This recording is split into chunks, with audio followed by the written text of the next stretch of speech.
Hello, can everyone hear me? Hopefully everyone can see me. Doesn't look like the chat box is working, because of course it's not. It's a day ending in Y when I have computer problems, but that's okay. It's been a week. It's been a rough week. Hello, everyone. I look great, but that's okay, because I've made it through this shit week. For those who follow me on Twitter or on Discord may know, I wasn't active the first part of the month because it was my mom's 70th birthday. We threw a big birthday surprise party. It went really great. I was very excited. Unfortunately, during that event, my beautiful, beautiful boy Gandalf found some party of his own and decided to eat it. He ate some party decoration, and it did not do well for his tummy. And he stopped eating, and he stopped eating for longer, and it got bad enough that we had to take him to the emergency vet in the middle of the night. And so I stayed at the emergency vet for 4 hours waiting for them to tell me what was wrong with my cat, and, you know, because always so much can go wrong if they eat plastic, and it's stuck in there and all that. And they did all the scans and x-rays and everything. The ultimate verdict was he's constipated. He can't poop. I don't mean to laugh, Gandalf. I'm sorry. So they gave him some stuff, some medication and stuff that helps. He started eating again, which is really good. He started going #1. He started drinking water. He still can't poop. So, hello, buddy. I've actually moved my whole computer into my room because I wanted to keep an eye on him and get him to eat, getting him to eat and getting some laxative in him and all that jazz. So, I can't play any video games, but I thought it'd be fun if we read some spooky stories. Hello, everyone. Happy Spooky Month, my favorite time of the year. This is also, actually, really good time to show off my spooky bookshelf.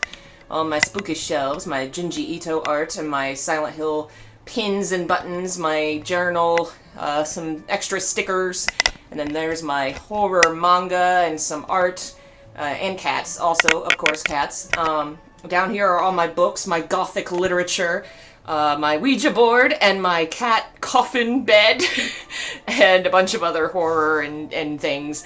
All spooky themed, which I adore. And then there's just this boring gray background because I want to sit in bed and read.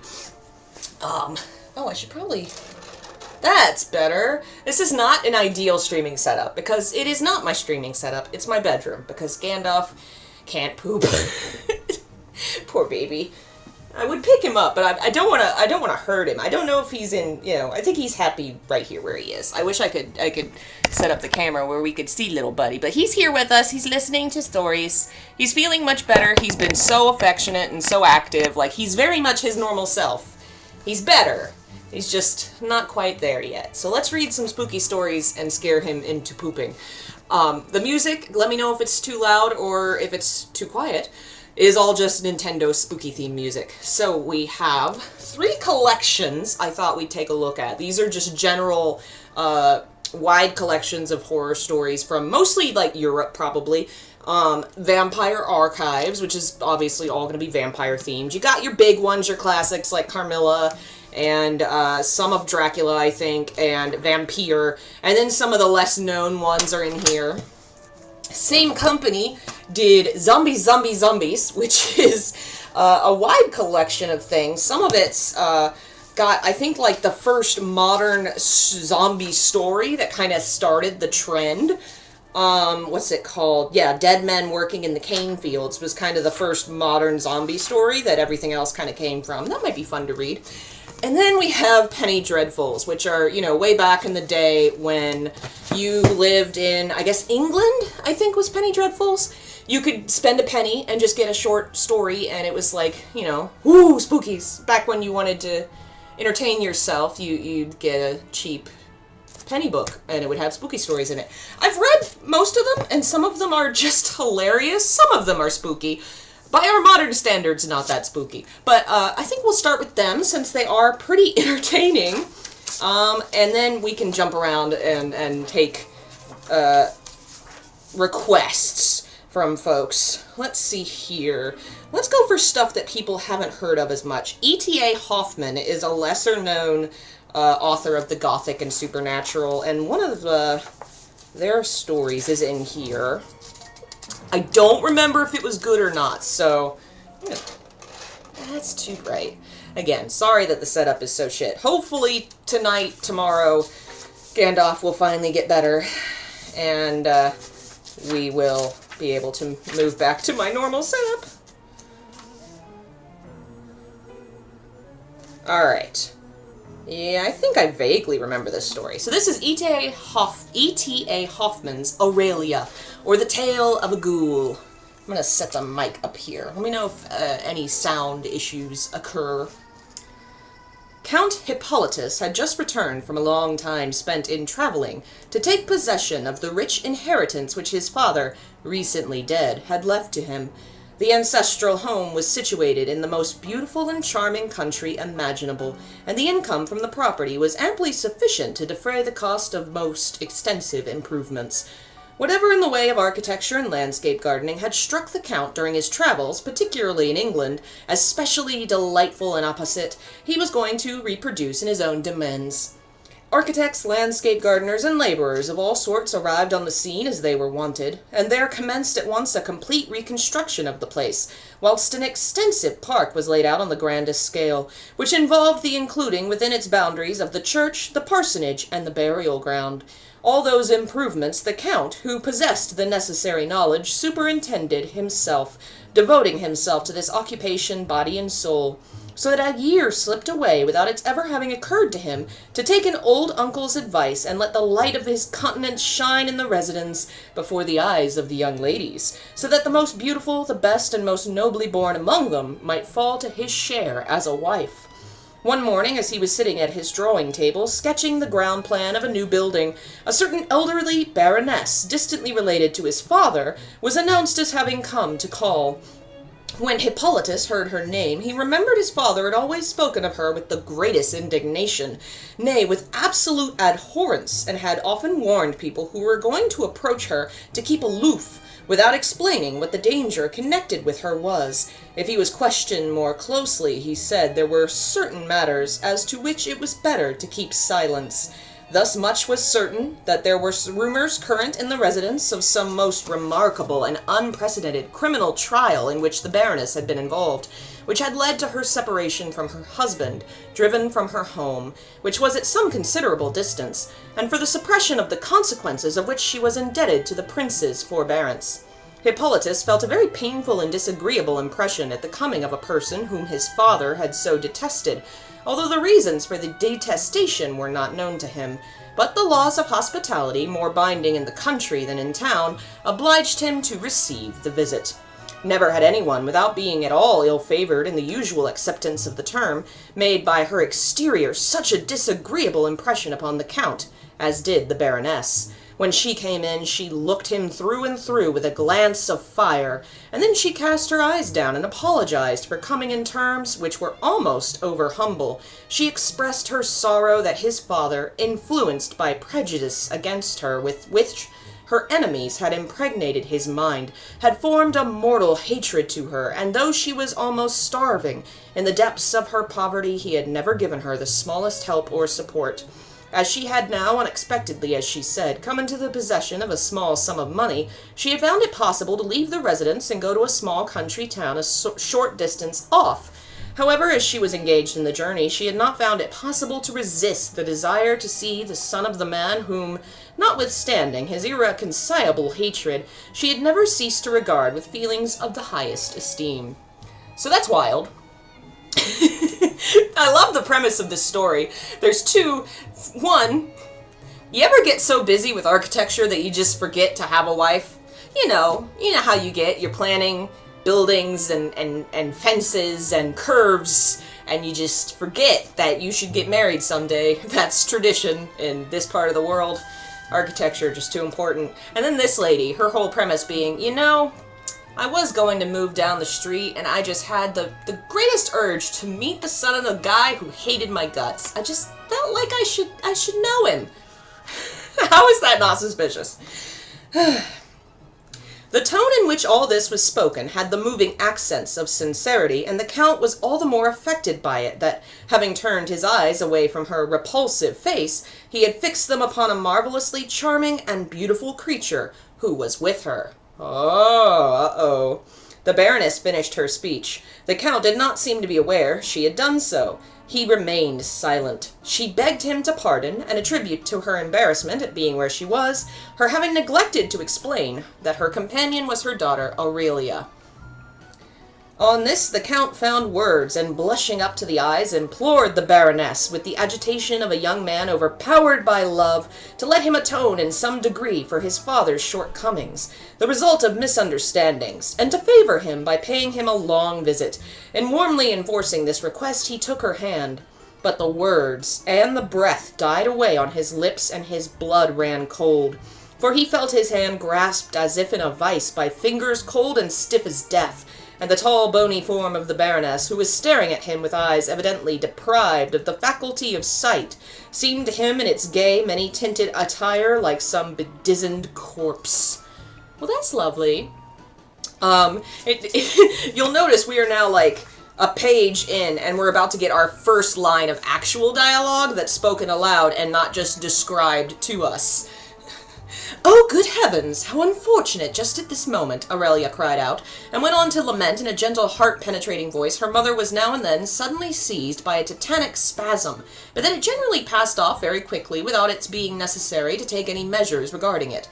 Hippolytus disengaged himself with some difficulty from the Baroness, and all the glowing life of sweetest love delight came back to him as he took Aurelia's hand and pressed it warmly to his lips. Although he had almost come to man's estate, it was the first time he felt the full force of passion, so that it was impossible for him to hide what he felt, and the manner in which Aurelia received his avowal in a noble, simple, childlike delight kindled the fairest of hopes within him. That's the fanciest way to say he just like, ooga! Like, I love the very drawn-out, fancy way that older novels describe things, like he fell in love at first sight. The Baroness recovered in a few minutes, and seemingly quite unaware of what had been happening, expressed her gratitude to the Count for his invitation to pay a visit of some duration at the castle, saying she would be too happy to forget the injustice with which his father had treated her. You gotta remember your father's enemies, because they might end up trying to trick you into marrying their daughters.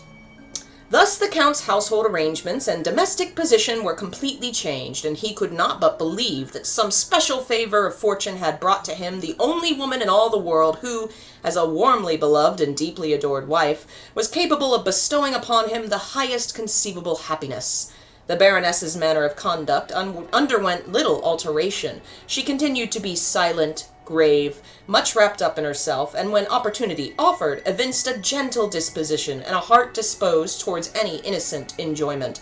The Count had become accustomed to the death-like whiteness of her face, to the very remarkable network of wrinkles which covered it, and to the generally spectral appearance which she displayed. But all this he set down to the invalid condition of her health, and also in some measure to a disposition which she evinced to gloomy romanticism. Oh yes, she looks like she's dead because she enjoys gothic, what's that word? The oeuvre. She likes looking creepy, that's why she looks dead. The servants told him she often went out for walks in the night-time, through the park to the churchyard. He was much annoyed his father's prejudices had influenced him to the extent they had, and the most earnest recommendations of his uncle that he should conquer the feeling which had taken possession of him, and give up a relationship which must sooner or later drive him to his ruin, had no effect upon him. In complete certainty of Aurelia's sincere affection, he asked for her hand, and it may be imagined with what joy the Baroness received this proposal, which transferred her into the lap of luxury from a position of deepest poverty. The pallor and the strange expression, which spoke of some invincible inward pain or trouble, had disappeared from Aurelia's face. The blissfulness of love beamed in her eyes and shimmered in roses on her cheeks. On the morning of the wedding day, a terrible event shattered the Count's hopes. The Baroness was found lying on her face dead, not far from the churchyard, and when the Count was looking out of his window on getting up, full of the bliss of the happiness which he had attained, her body was brought back to the castle. He supposed she was only in one of her usual attacks. but all efforts to bring her back to life were ineffectual. She was dead. Aurelia, instead of giving way to violent grief, seemed rather to be struck dumb and tearless by the blow, which appeared to have a paralyzing effect on her. The Count was much distressed for her, and only ventured, most cautiously and most gently, to remind her that her orphaned condition rendered it necessary that conventionalities should be disregarded, and that the most essential matter in the circumstances was to hasten on the marriage as much as possible, notwithstanding the loss of her mother. At this Aurelia fell into the Count's arms, and whilst a flood of tears ran down her cheeks, cried in a most eager manner, and in a voice which was shrill with urgency, "Yes, yes, for the love of all the saints, for the sake of my soul's salvation, yes!" The Count ascribed this burst of emotion to the bitter sense that, in her orphaned condition, she did not know whether to betake herself, seeing she could not go on staying in the castle. Unmarried woman with no family, overseeing them, can't stay in the castle of an unmarried man. You know how it is when you're in an unmarried man's castle and you're just a young woman. He took pains to procure a worthy matron as a companion for her till in a few weeks the wedding day again came round, and this time no mischance interfered with it, and it crowned the bliss of Aurelia and Hippolytus, who have the most unfortunate names. But Aurelia had all this while been in a curiously strained and excited condition. It was not grief for her mother, but she seemed to be unceasingly and without cessation tortured by some inward anxiety. My friend, that is just called an anxiety disorder. We just have those. In the midst of the most delicious love passage, she would suddenly clasp the Count in her arms, pale as death, and like a person suddenly seized by some terror, just as if she were trying her very utmost to resist some extraneous power which was threatening to force her to destruction, and would cry, "Oh no, no, never, never!" Now that she was married, however, it seemed that this strange, overstrained, excited condition in which she had been abated and left her, and the terrible inward anxiety and disturbance under which she had been laboring seemed to disappear. The Count could not but suspect the existence of some secret evil mystery by which Aurelia's inner being was tormented, but he very properly thought it would be unkind and unfeeling to ask her about it whilst her excitement lasted, and she herself avoided any explanation on the subject. However, a time came when he thought he might venture to hint gently that perhaps it would be well if she indicated to him the cause of the strange condition of her mind. She herself at once said it would be a satisfaction to her to open her mind to him, her beloved husband. And great was his amazement to learn that what was at the bottom of the mystery was the atrociously wicked life which her mother had led that was so perturbing her mind. "Can there be anything more terrible," she said, "than to have to hate, detest, and abhor one's own mother?" Thus the prejudices, as they were called, of his father and uncle had not been unfounded, and the Baroness had deceived him in the most deliberate manner. He was obliged to confess to himself, and he made no secret of it, that it was a fortunate circumstance that the Baroness had died on the morning of his wedding day, but Aurelia declared that as soon as her mother was dead she had been seized by dark and terrible terrors, and could not help thinking that her mother would rise from her grave and drag her from her husband's arms into perdition. She said she dimly remembered one morning when she was a mere child, being awakened by a frightful commotion in the house. Doors opened and shut. Strangers' voices cried out in confusion. At last things became quieter. Her nurse took her in her arms and carried her into a large room where there were many people, and the man who had often played with her and given her sweetmeats, lying stretched on a long table. This man she had always called Papa, and she stretched her hands out to him and wanted to kiss him. But his lips, always warm before, were cold as ice, and Aurelia broke into violent weeping without knowing why. The nurse took her to a strange house, where she remained a long while, till at last a lady came and took her away in a carriage. This was her mother, who soon after took her to the residence. When Aurelia got to be about 16, a man came to the house whom her mother welcomed joyfully, and treated with much confidentiality, receiving him with much intimacy of friendship as being a dear old friend. He came more and more frequently, and the Baroness's style of existence was soon greatly altered for the better. Instead of living in an attic and subsisting on the poorest of fare and wearing the most wretched old clothes, she took a fine lodging in the most fashionable quarter, wore fine dresses, ate and drank with this stranger of the best and most expensive food and drink daily. He was her daily guest, and took part in all the public pleasurings which the residence had to offer. Aurelia was the person upon whom this bettering of her mother's circumstances, evidently attributed solely to the stranger, exercised no influence whatsoever. She remained shut up in her room when her mother went out to enjoy herself in the stranger's company, and was obliged to live just as miserably as before. This man, though about 40, had a fresh and youthful appearance, a tall, handsome person, and a face by no means devoid of a certain amount of manly good looks. Notwithstanding this, he was repugnant to Aurelia on account of his style of behavior. He seemed to try to constrain himself, to conduct himself like a gentleman and person of some cultivation, but there was constantly and most evidently piercing through this exterior veneer the unmistakable evidence of his really being a totally uncultured person, whose manners and habits were of the very lowest ranks of people. That's a good insult. Hang on to that one when you really need to talk down to somebody. A totally uncultured person. For those just coming in, this is E.T.A. Hoffman's Aurelia. And the way in which he began to look at Aurelia filled her with terror, nay, with an abhorrence of which she could not explain the reason to herself. Up to this point, the Baroness had never taken the trouble to say a single word to Aurelia about this stranger, but now she told her his name, adding that this Baron was a man of great wealth and a distant relation. She lauded his good looks and his various delightful qualities, and ended by asking Aurelia if she thought she could bring herself to take a liking to him. Aurelia made no secret of the inward detestation which she felt for him. The Baroness darted a glance of lightning at her, which terrified her excessively, and told her she was a foolish, ignorant creature. After this, she was kinder to her than she had ever been before. She was provided with grand dresses in the height of the fashion, and taken to share in all the public pleasures. The man now strove to gain her favor in a manner which rendered him more and more abhorrent to her. But her delicate, maidenly instincts were wounded in the most mortal manner, when an unfortunate accident rendered her an unwilling secret witness of an abominable atrocity between her abandoned and depraved mother and him.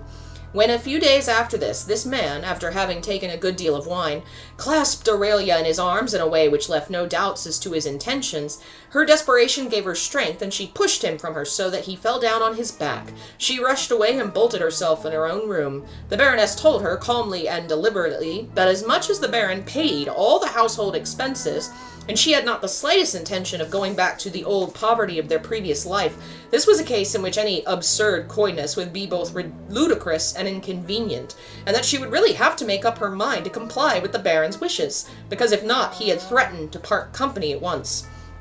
Instead of being affected by Aurelia's bitter tears and agonized entreaties, the old woman, breaking into the most brazen and shameless laughter, talked in the most depraved manner of a state of matters which would cause Aurelia to bid forever farewell to every feeling of enjoyment of life in such unrestrained and detestable depravity, defying and insulting all sense of ordinary propriety, so that her shame and terror were undescribable at what she was obliged to hear. In fact, she gave herself up for lost, and her only means of salvation appeared to her to be immediate flight. She had managed to possess herself of the key of the ball door, had gotten together the few little necessities which she absolutely required, and just after midnight was moving softly through the dimly lighted front hall, at a time when she thought her mother was sure to be fast asleep. She was on the point of stepping quietly out into the street when the door opened with a clang, and heavy footsteps came noisily up the steps. The Baroness came staggering and stumbling into the hall, right up to Aurelia's feet, nothing upon her but a kind of miserable wrapper all covered with dirt, her breast and her arms naked, her grey hair all hanging down and dishevelled, and close after her came the stranger, who seized her by the hair and dragged her into the middle of the hall, crying out in a yelling voice, "Wait, you old devil, you witch of hell, I'll serve you up a wedding breakfast." And with a good thick cudgel with which he had in his hand, he set to belabor and maltreated her in the most shameful manner. She made a terrible screaming and outcry, whilst Aurelia, scarcely knowing what she was about, screamed aloud out the window for help. It chanced there was a patrol of armed police just passing by. The men came at once into the house. "Seize him!" cried the Baroness, writhing in convulsions of rage and pain. "Seize him! Hold him fast! Look at his bare back! He's—" When the police sergeant heard the Baroness speak the name, he shouted out in the greatest delight, "Ho, ho! We've got you at last, devil alias, have we?" In spite of his violent resistance, they marched him off. But notwithstanding all this which had happened, the Baroness had understood well enough what Aurelia's idea had been. She contented herself with taking her somewhat roughly by the arm, pushing her into her room, and locking her up in it, without saying a word. She went out early the next morning and did not come back till late in the evening, and during this time Aurelia remained a prisoner in her room, never seeing nor hearing a creature, and having nothing to eat or drink. This went on for several days. The Baroness often glared at her with eyes flashing with anger, and seemed to be wrestling with some decision, until one evening letters came which seemed to cause her satisfaction. "Silly creature, all this is your fault. However, it seems to be all coming right now, and all I hope is that the terrible punishment which the evil spirit was threatening you with may not come upon you." This is what the Baroness said to Aurelia, and then she became more kind and friendly, and Aurelia, no longer distressed by the presence of the horrible man, and having given up the idea of escaping, was allowed a little more freedom. Anybody know what's going on in this story yet? I love how much of a wild ride this story is. You have no idea where it's going. Some time had elapsed, when one day, as Aurelia was sitting alone in her room, she heard a great clamor approaching in the street. The maid came running in and said that they were taking the hangman's son to prison, that he had been branded on the back there for robbery and murder, and had escaped, and was now retaken. Aurelia, full of anxious presentiment, tottered to the window. Her presentiment was not fallacious. It was the stranger, as we have styled him, and he was being brought along, firmly bound upon a tumbrel, surrounded by a strong guard. He was being taken back to undergo his sentence. Aurelia, nearly fainting, sank back into her chair as his frightfully wild look fell upon her, while he shook his clenched fist up at the window with the most threatening gestures. After this, the Baroness was still a great deal away from the house, but she never took Aurelia with her, so that the latter led a sorrowful, miserable existence, occupied in thinking many thoughts as to destiny and the threatening future which might unexpectedly come upon her. From the maidservant, who had only come into the house subsequently to the nocturnal adventure which has been described, and who had probably only quite recently heard about the intimacy of the terms in which the Baroness had been living with this criminal, Aurelia learned the folks in the residence were very much grieved at the Baroness's having been so deceived and imposed upon by a scoundrel of this description. But Aurelia knew only too well how differently the matter had stood, and it seemed to her impossible that, in all events, the men of the police, who had apprehended the fellow in the Baroness's very house, should not have known all about the intimacy of the relationships between them, inasmuch as she herself had told them his name and directed their attention to the brand mark on his back as proof of his identity. Moreover, the loquacious maid sometimes talked in a very ambiguous way about that which people were here and there thinking and saying, and for that matter would like very much to know better about, as to the courts having been making careful investigations, and having gone so far as to threaten the Baroness with arrest on account of strange disclosures which the hangman's son had made concerning her. Aurelia was obliged to admit in her own mind it was another proof of her mother's depraved way of looking at things. Even after this terrible affair, she should have found it possible to go on living in the residence. But at last she felt herself constrained to leave the place where she knew she was the object of but too well-founded, shameful suspicion, and fly to a more distant spot. On this journey she came to the Count's castle, and there ensued what has been related. So, to explain some of what's happening here, the mother-in-law that is now dead was with a criminal because he had money to support the lifestyle she wanted, and she wanted him to marry her daughter, but they were also probably doing it because she knew all about his tattoos and everything, and he was a criminal. Aghast! That's, this is supposed to shock and titillate a, Victorian audience, so, a criminal! And the hangman's son, doubly taboo. And, of course, sleeping with the man that you're gonna have your daughter marry, yikes, you're keeping your daughter prisoner, all kinds of mess going on, but it isn't even finished. Aurelia could not but consider herself marvelously fortunate to have gotten clear of all these troubles, but how profound was her horror when, speaking to her mother in the blessed sense of the merciful intervention of heaven in her regard, the latter, with fires of hell in her eyes, cried out in a yelling voice, "You are my misfortune, horrible creature that you are! But in the midst of your imagined happiness, vengeance will overtake you, if I should be carried away by a sudden death, in those tetanic spasms which your birth cost me, the subtle craft of the devil." Here Aurelia suddenly stopped. She threw herself upon her husband's breast and implored him to spare her the complete recital of what the Baroness had said to her in the delirium of her insanity. She said she felt her inmost heart and soul crushed to pieces at the bare idea of the frightful threatenings, far beyond the wildest imagination's conception of the terrible, uttered to her by her mother, possessed as she was but at the time by the most diabolical powers. The Count comforted his bride to the best of his ability, although he felt himself permeated by the coldest and most deathly shuddering horror. Even when he had regained some calmness, he could not but confess to himself that the profound horribleness of the Baroness, even now that she was dead, cast a deep shadow over his life, sun-bright as it otherwise seemed to be.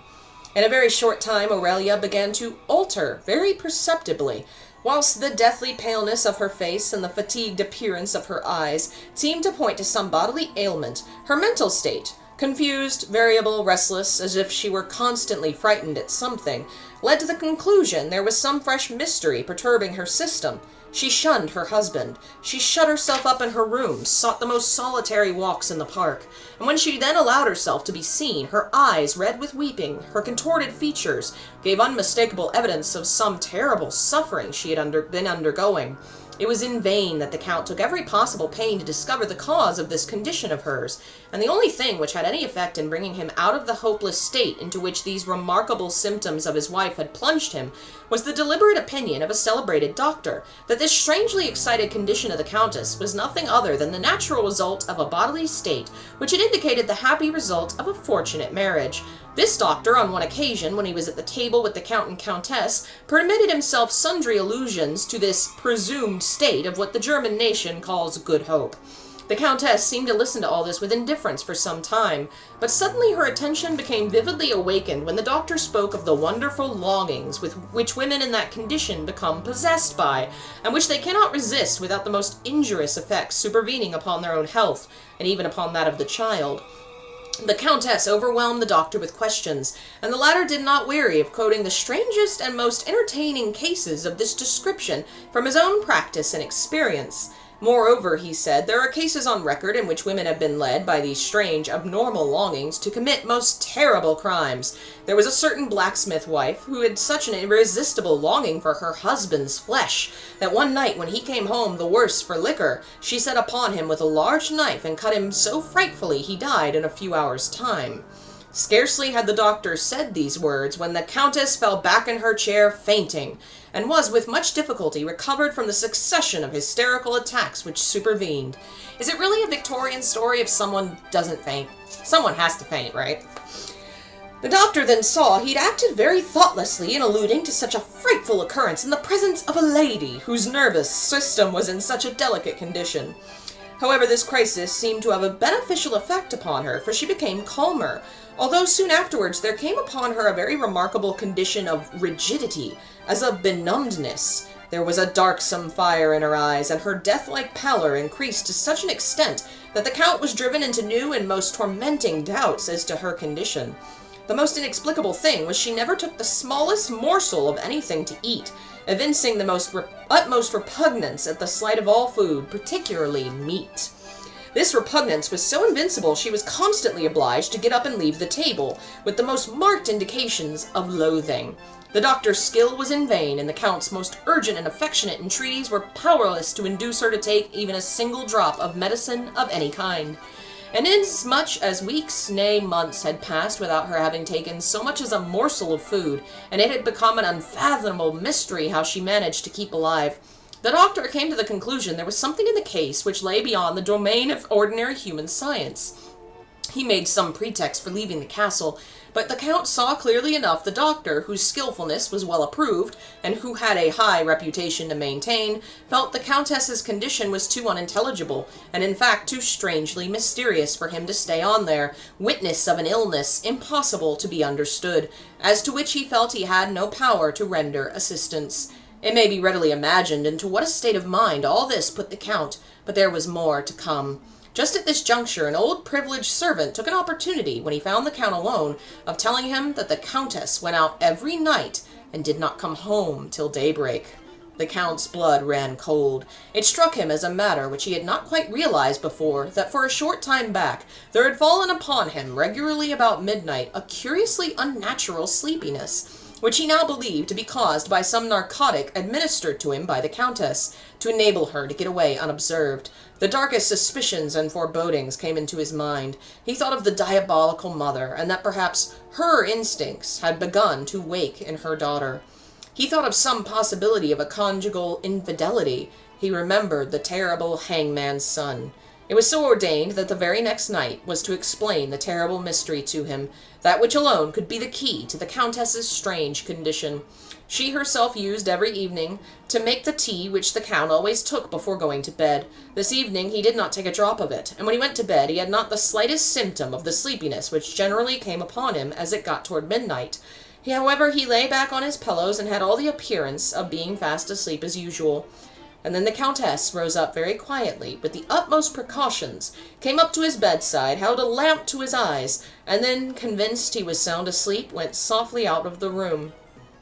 His heart throbbed fast. He got up, put on a cloak, and went after the Countess. It was a fine moonlit night, so that though Aurelia had got a considerable start of him, he could see her distinctly going along in the distance in her white dress. She went through the park right on to the burying ground, and there she disappeared at the wall. The Count ran quickly after her in through the gate of the burying ground, which he found open. There, in the bright moonlight, he saw a circle of frightful, spectral-looking creatures. Old women, half naked, were cowering down upon the ground, and in the midst of them lay the corpse of a man, which they were tearing at with wolfish appetite. Aurelia was amongst them. The Count took flight in the wildest horror and ran without any idea where he was going or what he was doing, impelled by the deadliest terror, all about the walks in the park till he found himself at the door of his own castle as the day was breaking, bathed in cold perspiration. Involuntarily, without the capability of taking hold of a thought, he dashed up the steps and went bursting through the passages into his own bedroom. There lay the Countess, to all appearance in the deepest and sweetest of sleeps, and the Count would fain have persuaded himself that some deceptive dream image, or inasmuch as his cloak, wet with dew, was a proof, if any had been needed, that he'd really been to the burying ground in the night, some soul-deceiving phantom had been the cause of his deathly horror. He did not wait for Aurelia's waking, but left the room, dressed, and got on a horse. His ride in the exquisite morning, amid sweet-scented trees and shrubs, whence the happy songs of the newly awakened birds greeted him, drove from his memory for a time the terrible images of the night. He went back to the castle, comforted and gladdened in the heart. But when he and the Countess sat down alone together at table, and the dishes being brought and handed, she rose to hurry away with loathing at the sight of the food as usual. The terrible conviction that what he had seen was true, was reality, impressed itself irresistibly on his mind. In the wildest fury he rose from his seat, crying, "Accursed misbirth of hell, I understand your hatred of the food of mankind. You get your sustenance out of the burying ground, damnable creature that you are." As soon as those words had passed his lips, the Countess flew at him, uttering a sound between a snarl and a howl, and bit him on the breast with the fury of a hyena. He dashed her from him on the ground, raving fiercely as she was, and she gave up the ghost in the most terrible convulsions. The Count became a maniac. Is that where anyone saw that story going? I love this absolutely wild, almost nonsensical story, but it ties together. Like, it starts with the Count, which, you know, the characters barely have names. They have names, but we know them better as their titles. He inherits his position because his dad dies. You know, there's this connection to inheritance and parentage, that blood relationship being very negative and not being a good thing, particularly in regards to nobility. Money and nobility are all tied up in this kind of cannibalistic destruction of families. Like, the dad dies, and so he benefits. The mom torments the kid because the mom has basically lost everything and has this seizure because of the pregnancy and blames the kid. And there's this connection where possibly the mom killed her husband. So, like, the destruction of families, symbolized by cannibalism, which comes up only once she's married. She's completely normal and fine until she gets married and might be pregnant. Maybe not. They don't ever really confirm whether or not that was happening. And it goes all these wild different ways, but it basically plays upon sort of the fear of, I think, marriage, relationship, particularly in the noble classes. And it's written with very little dialogue from the actual characters, far more like we are observers of a kind, like looking in the window at these absolutely wild weirdos who just keep destroying each other. Like at the end, the Count and the Countess tear each other to shreds. There's no like, oh, my wife, oh, no, like, he doesn't mourn her. It's wild. I love it. It's so weird. E.T.A. Hoffman writes a lot of gothic stories. It's been a while since I've read any of them, but if you like old weird horror, you should check that one out. It's fun. Check out that author. Let's see what else is in this particular book.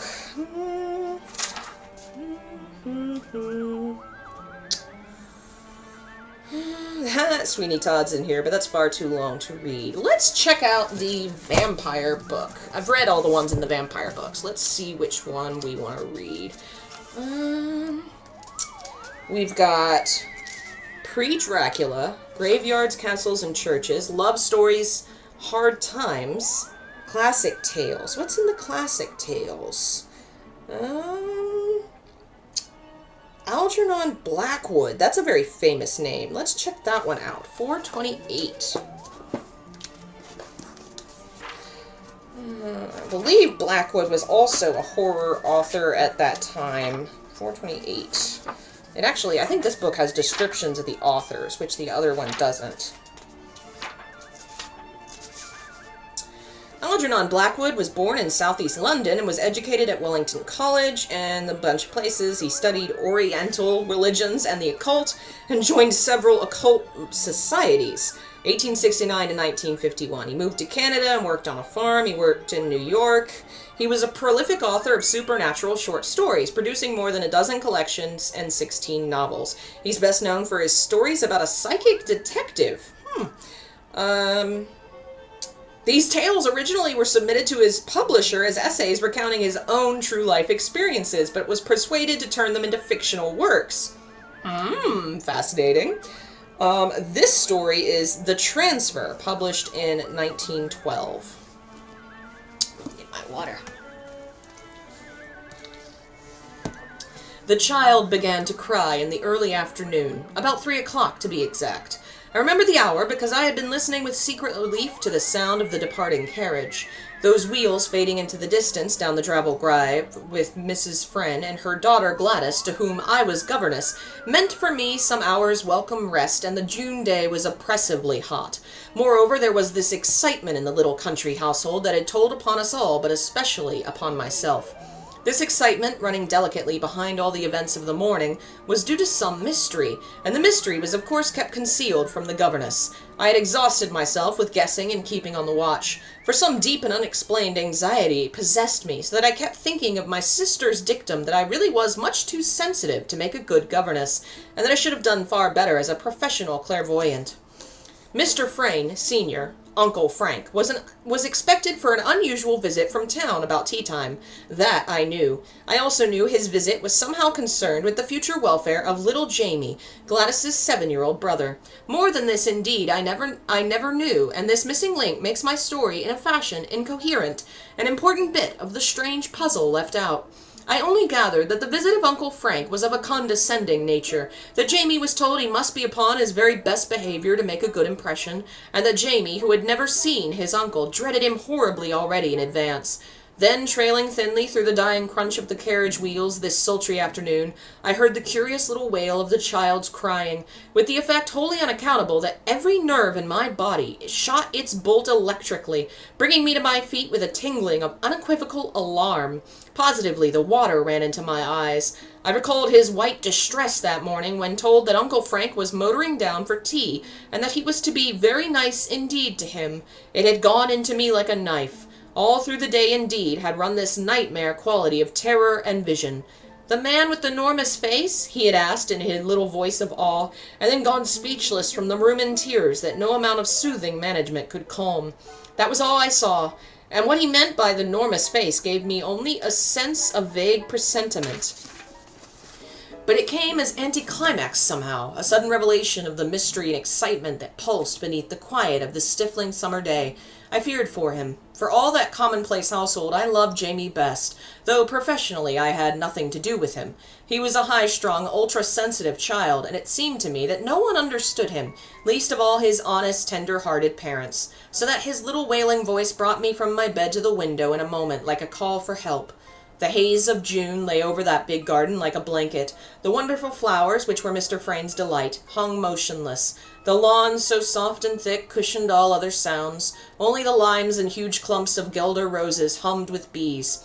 Through this muted atmosphere of heat and haze, the sound of the child's crying floated faintly to my ears, from a distance. Indeed, I wonder now that I heard it all, for the next moment I saw him down the garden, standing in his white sailor suit alone, 200 yards away. He was down by the ugly patch where nothing grew, the forbidden corner. A faintness then came over me at once, a faintness as of death when I saw him there of all places, where he was never allowed to go, and where moreover he was usually too terrified to go.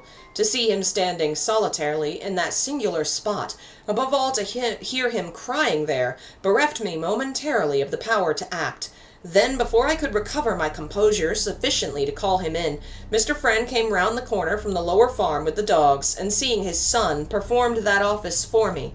In his loud, good-natured, hearty voice he called him, and Jamie turned and ran as though some spell had broken just in time, ran into the open arms of his fond but uncomprehending father, who carried him indoors on his shoulder, while asking what all this hubbub was about. At their heels the tailless sheep-dogs followed, barking loudly, and performed what Jamie called their gravel dance, because they ploughed up the moist, rolled gravel with their feet. I stepped back swiftly from the window, lest I should be seen. Had I witnessed the saving of the child from fire or drowning, the relief could hardly have been greater. Only Mr. Friend, I felt sure, would not say and do the right thing quite. He would protect the boy from his own vain imaginings, yet not with the explanation that could really heal. They disappeared behind the rose trees, making for the house. I saw no more till later, when Mr. Frayne Sr. arrived. To describe the ugly patch as singular is hard to justify, perhaps. Yet some such word is what the entire family sought, though never, oh, never used. To Jamie and myself, though equally we never mentioned it, that treeless, flowerless spot was more than singular. It stood at the far end of the magnificent rose garden, a bald, sore place where the black earth showed ugly in winter, almost like a piece of dangerous bog, and in summer baked and cracked with fissures where green lizards shot their fire in passing. In contrast to the rich luxuriance of death amid life, a center of disease that cried for healing lest it spread. But it never did spread. Behind it stood the thick wood of silver birches, and glimmering beyond the orchard meadow where the lambs played. The gardeners had a very simple explanation of its barrenness. The water all drained off it, owing to the lie of the slopes immediately about it, holding no remnant to keep the soil alive. I cannot say. It was Jamie who felt its spell and haunted it, who spent whole hours there, even while afraid, and for whom it was finally labeled strictly out of bounds because it stimulated his already big imagination, not wisely, but too darkly. It was Jamie who buried ogres there and heard it crying in an earthly voice, swore it shook its surface sometimes while I watched it, and secretly gave it food in the form of birds or mice or rabbits he found dead upon his wanderings. And it was Jamie who put so extraordinarily into words the feeling that horrid spot had given me from the moment I first saw it. "It's bad, Miss Gould," he told me. "But, Jamie, nothing in nature is bad exactly, only different from the rest sometimes. Miss Gould, if you please, then it's empty. It's not fed. It's dying because it can't get the food it wants." And when I stared into that little pale face where the eyes shone so dark and wonderful, seeking within myself for the right thing to say to him, he added with an emphasis and conviction that made me suddenly turn cold, "Miss Gould," he always used my name like this in all his sentences, "it's hungry, don't you see? But I know what would make it feel all right." Only the conviction of an earnest child, perhaps, could have made so outrageous a suggestion worth listening to for an instant. But for me, who felt that things an imaginative child believed were important, it came with a vast disquieting shock of reality. Jamie, in this exaggerated way, had caught at the edge of a shocking fact. A hint of dark, undiscovered truth had leaped into that sensitive imagination. Why there lay horror in the words I cannot say, but I think some power of darkness trooped across the suggestion of that sentence at the end. I know what would make it feel all right. I remember that I shrank from asking explanation. Small groups of other words, veiled fortunately by his silence, gave life to an unspeakable possibility that hitherto had lain at the back of my own consciousness. The way it sprang to life proves, I think, my mind already contained it. The blood rushed from my heart as I listened. I remembered that my knees shook.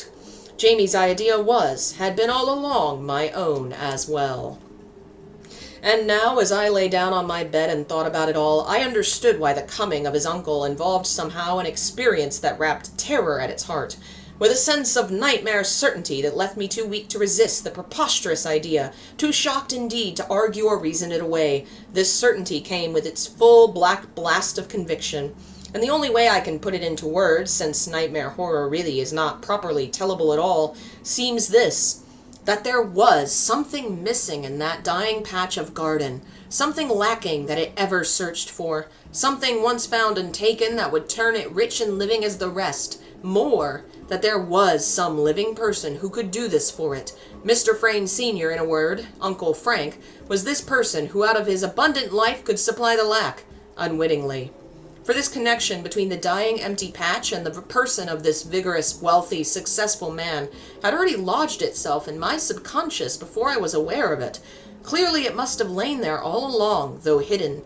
Jamie's word, his sudden pallor, his vibrating emotion of fearful anticipation had developed to the plate, but it was his weeping alone there in the forbidden corner that had printed it. The photograph shone framed before me in the air. I hid my eyes. But for the redness, the charm of my face goes to pieces unless my eyes are clear. I could have cried. Jamie's words that morning about the enormous face came back to me upon like a battering ram. Mr. Frayne Sr. had been so frequently the subject of conversation in the family since I came. I had so often heard him discussed and then read so much about him in the papers, his energy, his philanthropy, his success with everything he laid his hand to, that a picture of the man had grown complete within me. I knew him as he was, within, or as my sister would have said, clairvoyantly. And the only time I saw him, when I took Gladys to a meeting where he was chairman, and later felt his atmosphere and presence while for a moment he patronizingly spoke with her, had justified the portrait I'd drawn. The rest, you may say, was a woman's wild imagining, but I think rather it was that kind of divining intuition which women share with children. If souls could be made visible, I would stake my life upon the truth and accuracy of my portrait. For this Mr. Friend was a man who drooped alone but grew vital in a crowd, because he used their vitality. He was a supreme unconscious artist in the science of taking the fruit of others' works and living for his own advantage. He vampired, unknowingly no doubt, everyone with whom he came in contact, left them exhausted, tired, listless. I'm late, guys, to the cat poop. Let's check in on the cat. Have you pooped yet? No, you have not. It's very dark where you are. Let me get out of the way. Hello, cat. Have you pooped? No, not yet. The story's not scary enough. I need super scary story. Oh, good boy, Gandhi. Good boy. Get to pooping. Alright, let me get the chat back. It went away. Here we go. Where was I at? I was over here where he vampired. In the man's immediate neighborhood, you felt his presence draining you. He took your ideas, your strength, your very words, and later used them for his own benefit and aggrandizement. Not evilly, of course. The man was good enough, but you felt that he was dangerous owing to the facile way he absorbed into himself all the loose vitality that was to be had. His eyes and voice and presence devitalized you. Life, it seemed, not highly organized enough to resist, must shrink from his being too near and approach and hide away for fear of being appropriated, for fear, that is, of death. Jamie, unknowingly, put in the finishing touch to my unconscious portrait. The man carried about with him some silent, compelling trick of drawing out all your reserves, then swiftly pocketing them. At first you would be conscious of taut resistance. This would slowly shade off into weariness. The will would become flaccid. Then you either moved away or yielded, agreed to all he said with a weak sense of weakness pressing ever closer upon with the edges of collapse. With a male antagonist it might be different, but even then the effort of resistance would generate force that he absorbed and not the other. He never gave out. Some instinct taught him how to protect himself from that. To human beings, I mean, he never gave out. This time it was a different matter. He had no more chance than a fly before the wheels of a huge, what Jamie used to call a traction engine. So this was how I saw him, a great human sponge crammed and soaked with the life or proceeds of life, absorbed with others, stolen. My idea of a human vampire was satisfied. He went about carrying these accumulations of the life of others. In this sense, his life was not really his own. For the same reason, I think, it was not so fully under his control as he imagined. And in another hour, this man would be here. I went to the window. My eyes wandered to the empty patch, dull black there amid the rich luxuriance of the garden flowers. It struck me as a hideous bit of emptiness yawning to be filled and nourished. The idea of Jamie playing round its bare edge was loathsome. I watched the big summer clouds above, the stillness of the afternoon, the haze. The silence of the overheated garden was oppressive. I had never felt a day so stifling, motionless. I need to move my other book because Gandhi has decided to sit over here. Hello, Gandhi. Hello, buddy. I got a tail. I got a tail. I went to the window. My eye wandered... Oh, no, I read that bit. I never felt a day so stifling, motionless. It lay there waiting. The household, too, was waiting. Waiting for the coming of Mr. Friend from London in his big motor car. Gandalf is headbutting the microphone. Buddy, that's not what it's for. You don't headbutt the microphone. No, don't do that. Don't do that. Are you giving love to everyone on the stream? Are you saying, hello, YouTube, I love you. Give you my love. Here is headbutts. I love you so much. Have my scent on your microphone. Candy, you silly boy. You silly, silly boy. I shall never forget the sensation of icy shrinking and distress with which I heard the rumble of the car. He had arrived. Tea was already on the lawn beneath the lime trees, and Mrs. Friend and Gladys, back from their drive, were sitting in wicker chairs. Mr. Friend, Jr. was in the hall to meet his brother, but Jamie, as I learned afterwards, had shown such hysterical alarm, offered such bold resistance, it had been deemed wiser to keep him in his room. Perhaps, after all, his presence might not be necessary. The visit clearly had something to do with the uglier side of life, money, settlements, or whatnot.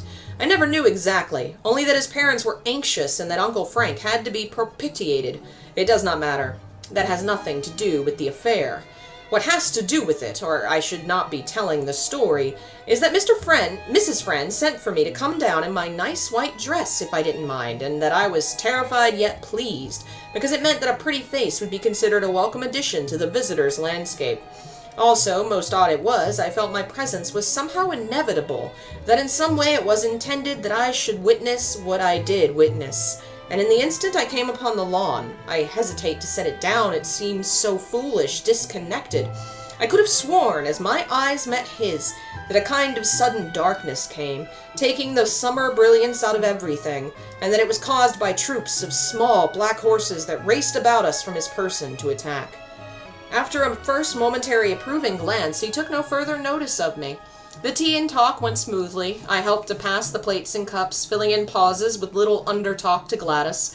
Jamie was never mentioned. Outwardly all seemed well, but inwardly everything was awful, skirting the edges of things unspeakable, and so charged with danger that I could not keep my voice from trembling when I spoke. I watched his hard, bleak face. I noticed how thin he was, and the curious, oily brightness of his steady eyes. They did not glitter, but they drew you with a sort of soft, creamy shine, like Eastern eyes. I'm not entirely sure what that means. If you're Asian, are your eyes creamy? That's not what... I've never heard that one before. That's a... Okay, don't know what that means. Everything he said or did announced what I may dare to call the suction of his presence. His nature achieved this result automatically. He dominated us all, yet so gently that until it was accomplished, no one noticed it. Bye, Abigail. Thanks for joining us. Before 5 minutes had passed, however, I was aware of one thing only. My mind focused exclusively upon it, and so vividly that I marveled the others did not scream or run or do something violent to prevent it. And it was this, that separated merely by some dozen yards or so, this man, vibrating with the acquired vitality of others, stood within easy reach of that spot of yawning emptiness, waiting and eager to be filled. Earth scented her prey. These two active centers were within fighting distance, he so thin, so hard, so keen, yet really spreading large with the loose surround of others' life he had appropriated, so practiced and triumphant. The other so patient, deep, with so mighty a draw of the whole earth behind it, and so obviously aware its opportunity at last had come. I saw it all as plainly as though I watched two great animals prepare for battle, both unconsciously. Yet in some inexplicable way I saw it, of course, within me, and not externally. The conflict would be hideously unequal. Each side had already sent out emissaries. How long before, I could not tell. For the first evidence he gave something was going wrong with him was when his voice grew suddenly confused. He missed his words, and his lips trembled a moment and turned flabby. The next second his face betrayed that singular and horrid change, growing somehow loose about the bones of the cheek and larger, so that I remembered Jamie's miserable phrase, "The emissaries of the two kingdoms, the human and the vegetable, had met." I make it out in that very second. For the first time in his long career of battening on others, Mr. Friend found himself pitted against a vaster kingdom than he knew, and so finding, shook inwardly in that little part that was his definite, actual self. He felt the huge disaster coming. "Yes, John," he was saying in his drawling, self-congratulating voice. "Sir George gave me the car, gave it to me as a present. Wasn't it and then broke off abruptly, stammered, drew breath, stood up and looked uneasily about him. For a second there was a gaping pause. It was like the click which starts some huge machinery moving, that instant's pause before it actually starts. The whole thing, indeed, then went with the rapidity of machinery running down and beyond control. I thought of a giant dynamo working silently and invisible. "What's that?" he cried, in a soft voice charged with alarm. "What's that horrid place? And someone's crying there. Who is it?" He pointed to the empty patch. Then, before anyone could answer, he started across the lawn towards it, going every minute faster. Before anyone could move, he stood upon the edge. He leaned over, peering down into it. It seemed a few hours passed, but really they were seconds, for time is measured by the quality and not the quantity of sensations it contains. I saw it all with merciless photographic detail, sharply etched amid the general confusion. Each side was intensely active, but only one side, the human, exerted all its force in resistance. The other merely stretched out a feeler, as it were, from its vast potential strength. No more was necessary. It was such a soft and easy victory. Oh, it was rather pitiful. There was no bluster or great effort on one side, at least. Close by his side I witnessed it, for I, it seemed, alone had moved and followed him. No one else stirred, though Mrs. Friend chattered noisily with the cups, making some sudden impulsive gesture with her hands, and Gladys, I remember, gave a cry. It was a little scream. "Oh, Mother, it's the heat, isn't it?" Mr. Friend, her father, was speechless, pale as ashes. But the instant I reached his side, it became clear what had drawn me there thus instinctively. Upon the other side, among the silver birches, stood little Jamie. He was watching. I experienced for him one of those moments that shake the heart. A liquid fear ran all over me, the more effective because unintelligible, really. Yet I felt that if I could know all, and what lay actually behind, my fear would have been more than justified. That the thing was awful, full of awe. And then it happened, a truly wicked sight, like watching a universe in action, yet all contained within a small square foot of space. I think he understood vaguely that if someone could only take his place, he might be saved, and that was why, discerning instinctively the easiest substitute within reach, he saw the child and called aloud to him across the empty patch, "James, my boy, come here." His voice was like a thin report, but somehow flat and lifeless, as when a rifle misses fire, sharp yet weak. It had no crack in it. It was really supplication, and with amazement I heard my own imperious and strong, though I was not conscious of saying it, "Jamie, don't move, stay where you are." But Jamie, the little child, obeyed neither of us. Moving up near the edge, he stood there laughing. I heard that laughter, but could have sworn it did not come from him. The empty, yawning patch gave out the sound. Mr. Friend turned sideways, throwing up his arms. I saw his hard, bleak face grow somehow wider, spread through the air and downwards. A similar thing I saw was happening at the same time to his entire person, for it drew out into the atmosphere in a stream of movement. The face for a second made me think of those toys of green India rubber that children pull. It grew enormous, but this was an external impression only.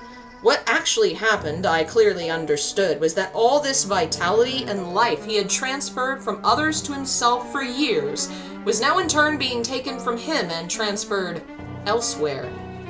One moment on the edge, he wobbled horribly. Then with that queer sideways motion, rapid yet ungainly, he stepped forward into the middle of the patch and fell heavily upon his face. His eyes, as he dropped, faded shockingly, and across the countenance was written plainly what I can only call an expression of destruction. He looked utterly destroyed. I caught a sound from Jamie, but this time not of laughter. It was like a gulp.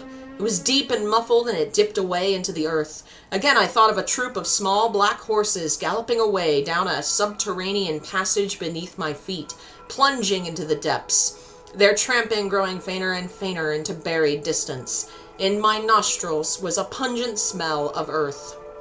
And then all passed. I came back into myself. Mr. Friend Jr. was lifting his brother's head from the lawn where he'd fallen from the heat, close by the tea table. He had never really moved from there, and Jamie, I learned afterwards, had been the whole time asleep upon his bed upstairs, worn out with his crying and unreasoning alarm. Gladys came running out with cold water, sponge, and towel, brandy too, of all things. "Mother, it was the heat, wasn't it?" I heard her whisper, but I did not catch Mrs. Friend's reply. From her face it struck me she was bordering on collapse herself. Then the butler followed, and they just picked him up and carried him into the house. He recovered even before the doctor came. But the queer thing to me is that I was convinced the others all had seen what I saw, only that no one said a word about it, and to this day no one has said a word, and that was perhaps the most horrid part of all. From that day to this, I've scarcely heard a mention of Mr. Friend Sr. It seems as if he's dropped suddenly out of life. The papers never mention him. His activities ceased, as it were. His afterlife, at any rate, became singularly ineffective.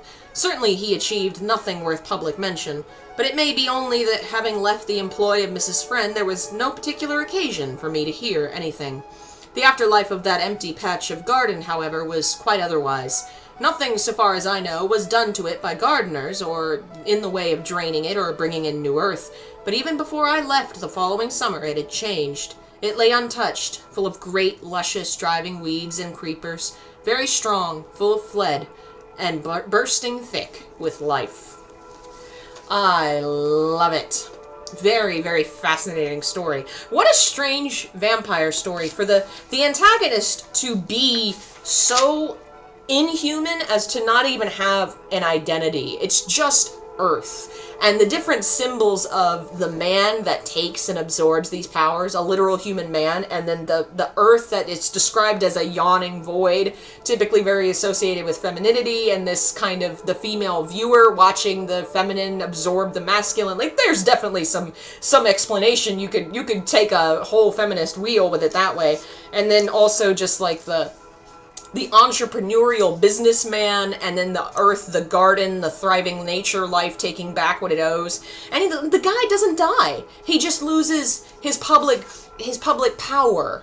Essentially, the power that he has wielded over society has been drained from him, and now suddenly this garden is teeming with life. It's a fascinating story, and it's so beautifully written, and it's very, like, the tension is so well done, for all that happens is just a guy walks to a dead pile of earth, and yet they make it feel so tense and so fraught. It's a lovely story. I really like that one. I've not read much of Blackwood's work, but that one's very, very cool. Let's try one more. Hi, buddy. Since we've read one of the Penny Dreadfuls and we've read one of the vampires, we'll check out the not Dracula, zombies. Let's see what we've got in here. This is my newest one. I've not had the chance to really look through it yet. That looks like a short one, and I recognize the name. So maybe we'll try that one. Guy de Maupassant, Was It a Dream? I know the name. Let's see, what was that? 120?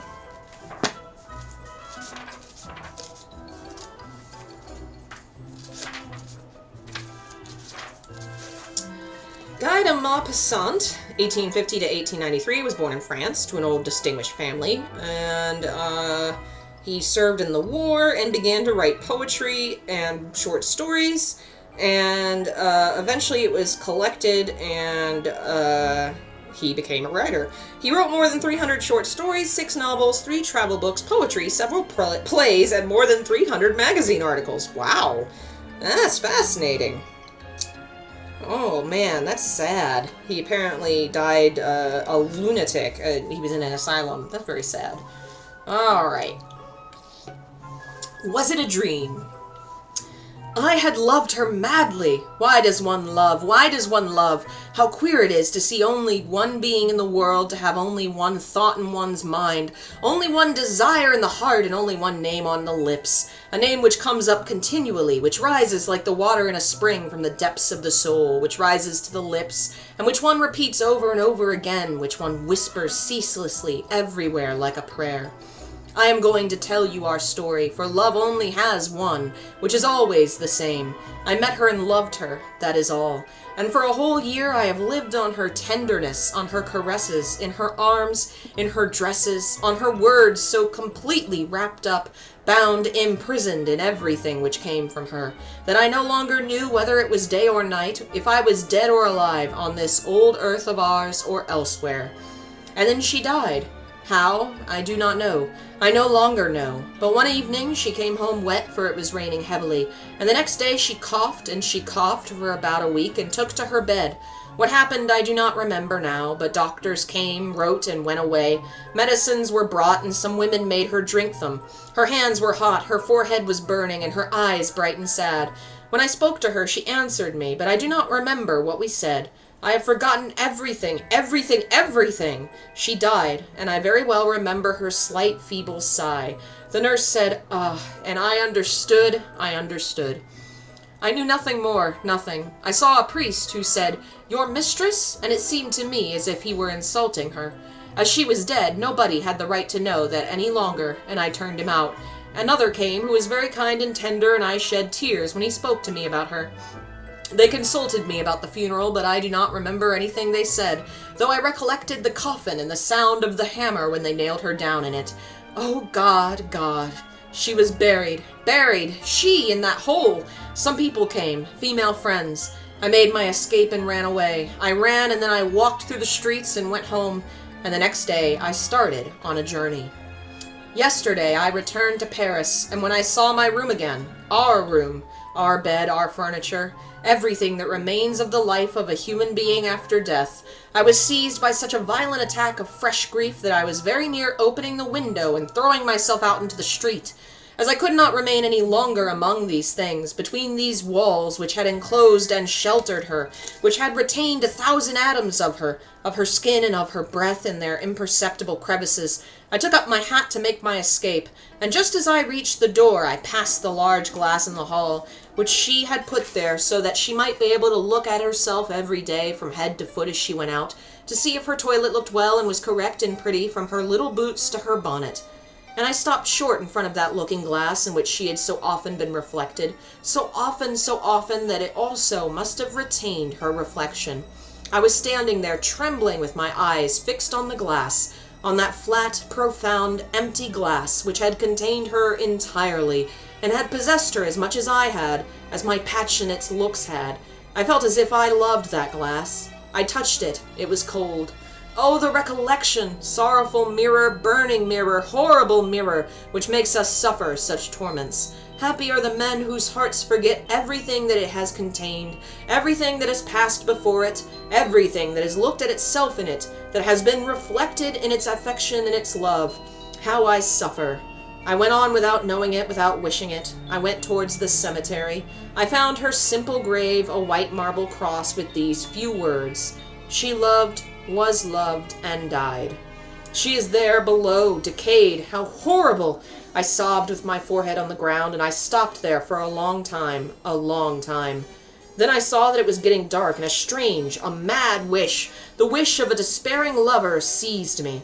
I wished to pass the night, the last night, in weeping on her grave. But I should be seen and driven out. How was I to manage? I was cunning, and got up and began to roam about in that city of the dead. I walked and walked. How small this city is in comparison with the other, the city in which we live. And yet how much more numerous the dead are than the living. We want high houses, wide streets, and much room for the 4 generations who see the daylight at the same time, drink water from the spring and wine from the vines, and eat the bread from the plains. And for all the generations of the dead, for all that ladder of humanity that has descended down to us, there is scarcely anything afield, scarcely anything. The earth takes them back, oblivion effaces them, adieu. At the end of the abandoned cemetery, I suddenly perceived the one where those who have been dead a long time finish mingling with the soil, where the crosses themselves decay, where the last comers will be put tomorrow. It is full of untended roses, of strong and dark cypress trees, a sad and beautiful garden nourished on human flesh. I was alone, perfectly alone, and so I crouched in a green tree and hid myself there, completely among the thick and somber branches, and I waited, clinging to the stem like a shipwrecked man does to a plank. When it was quite dark, I left my refuge and began to walk softly, slowly, inaudibly through the ground full of dead people, and I wandered about for a long time, but could not find her again. I went on with extended arms, knocking against the tombs with my hands, my feet, my knees, my chest, even with my head, without being able to find her.